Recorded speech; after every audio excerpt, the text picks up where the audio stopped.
first off, what do you hope to see from President Moon's government, taking into account how he has struggled to put the economy back on track? Well, I think, first of all, let me say that it's heartening to see how Korea was able to hold its parliamentary actions. And I think congratulations are in order to the authorities and the Korean people for this achievement. Of course, Korea is facing important economic challenges. The current crisis is like no other we have in recent memory. Korea is a very open economy, and it will thus be negatively affected for sure. At the same time, we believe that the downturn in Korea is probably less severe than in most other countries. And there, the policy response so far has certainly played a role, and there are certainly also there's more to be done going forward. Do you see the stimulus implemented so far in Korea going far enough in countering that slowdown? I think it's gone certainly a good way. When we think about the slowdown in Korea, it's good to separate two different tracks, two channels. One is the impact that arises from the domestic measures taken to contain the spread of the virus, and particularly social distancing. And then there's, of course, the impact from abroad, which has been very strong. I think the authorities have been good in two ways. In one way, they've been able to control fairly quickly the first phase of the outbreak. And also their strategy has, in general, been less reliant on mobility restrictions and business closures. And that means that we've seen less production interruptions and outages than in other countries. In addition to that, I think the fiscal and the monetary measures that have been taken, they clearly have helped dampen the impact from this domestic channel. And in that sense, I think the measures that have been taken have been positive. That said, of course, we do see a fairly drawn-out recovery, and there's certainly room to support this recovery with more measures.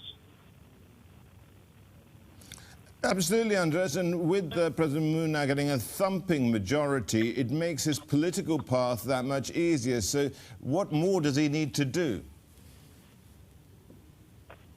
Well, look, I think in terms of the agenda, the health response and the efforts to keep infection rates under control and to avoid outbreaks will, of course, remain on top of the task list for the government for some time.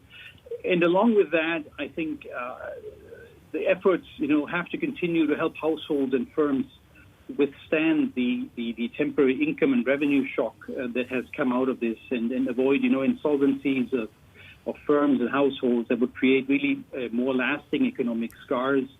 So I think this is going to be an important point of the agenda. It has already been, and it will continue to be, and we will probably see some more measures, especially trying to provide and promote, funding for to help firms and households pay for debt service and replenish the working capital, because that's really important to set the stage for recovery. And then there's also now a bigger role probably for the broader macroeconomic policies, both fiscal and monetary, to stimulate demand as the country is getting back on track. I would say finally also, the subdued growth outlook in major trading partners and the current crisis may provide a bit of an opportunity for Korea to get on some of the kind of longer range reforms and to strengthen the domestic drivers of growth and also diversify the export base. And that has a lot to do with kind of reorienting growth, toward the services sector, deregulating and promoting that sector, maybe also focusing more on some emerging industries such as biotechnology, which we've seen in action quite successfully in this outbreak.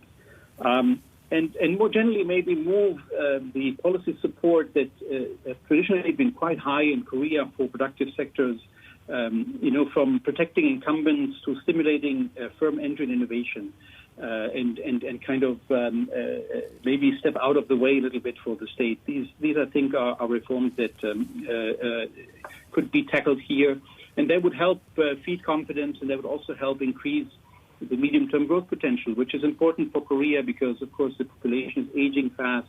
and therefore the kind of the equilibrium speed of the economy is slowly falling. Andreas, so how much can the Korean example and the way they're dealing with this pandemic be useful for other countries as they deal with their own? Well, I think the medical experts will be able to speak more to the specific medical response.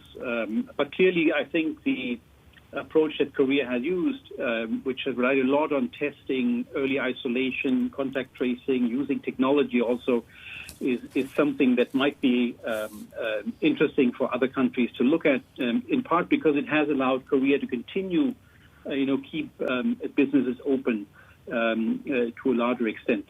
In terms of the, I think, the economic policy response, first of all, I would say Korea entered this crisis with a lot of policy space, and it goes back to the point that it's good to create that space in good times.